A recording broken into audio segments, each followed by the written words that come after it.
Lors de votre préparation pour votre aventure étudiant à l'étranger, vous pourriez rencontrer certaines difficultés.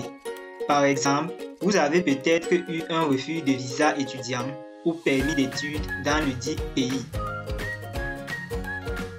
Certains étudiants croient que le fait d'être accepté dans une université est la partie la plus difficile. Cependant, il s'avère qu'il y a d'autres défis à relever, comme obtenir un visa étudiant.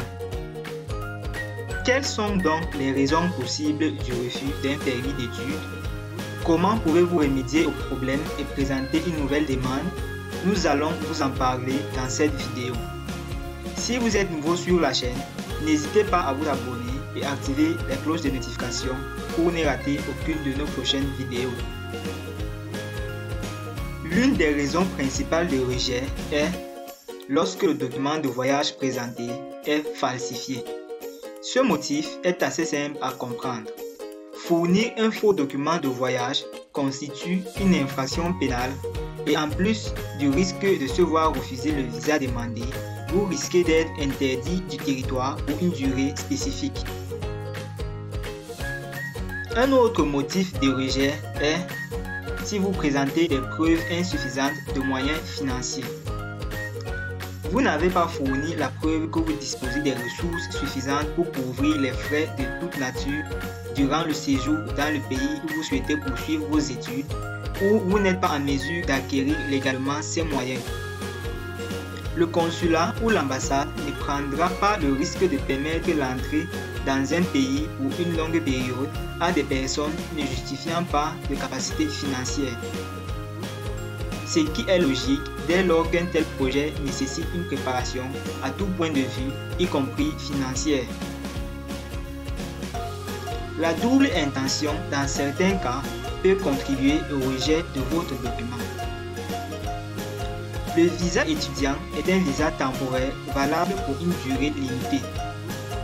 Ce visa vous est accordé sur la base de la confiance et du respect.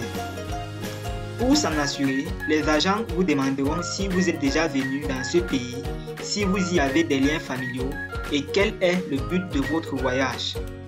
Si vous avez une autre intention que celle d'aller étudier, votre visa serait certainement refusé.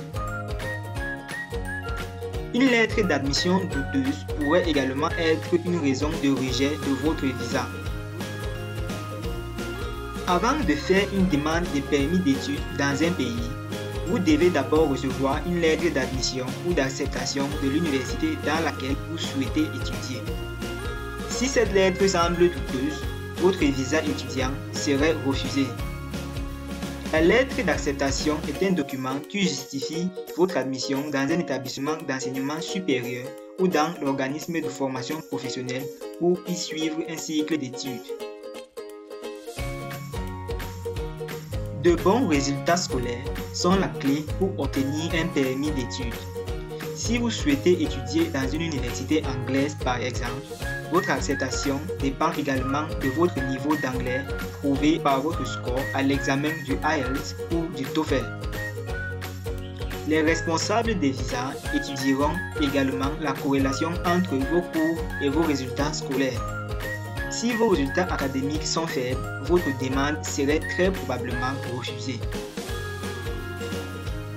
Le motif très récurrent dans de nombreux cas de refus est lorsque les informations communiquées pour justifier les conditions de séjour sont incomplètes et ou ne sont pas fiables. Cela peut concerner des dossiers ne faisant pas apparaître d'une manière claire les capacités financières de la personne qui prend en charge l'étudiant, un doute sur la réalité de ses revenus ou la non-production de certaines pièces justificatives.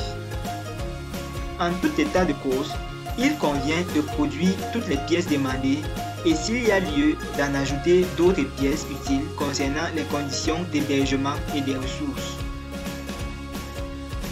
Alors, que faire en cas de refus de visa? Un refus de visa n'est pas une fin en soi. À tête reposée, vous pouvez toujours en tirer des leçons dans cette belle aventure.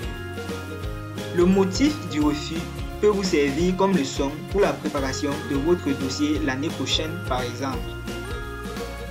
Toutefois, Si vous estimez que le consulat a commis une erreur d'appréciation de votre situation ou que vous ne trouvez pas leur décision fondée, vous pouvez contester la décision par les différentes voies de recours gracieux auprès du consulat général. Et voilà, c'est tout pour aujourd'hui. Que pensez-vous pourrait être une raison de plus de rejet d'un visa? Dites-le nous en commentaire. Et si cette vidéo vous a plu, n'hésitez pas à mettre un like, de vous abonner et d'activer les notifications.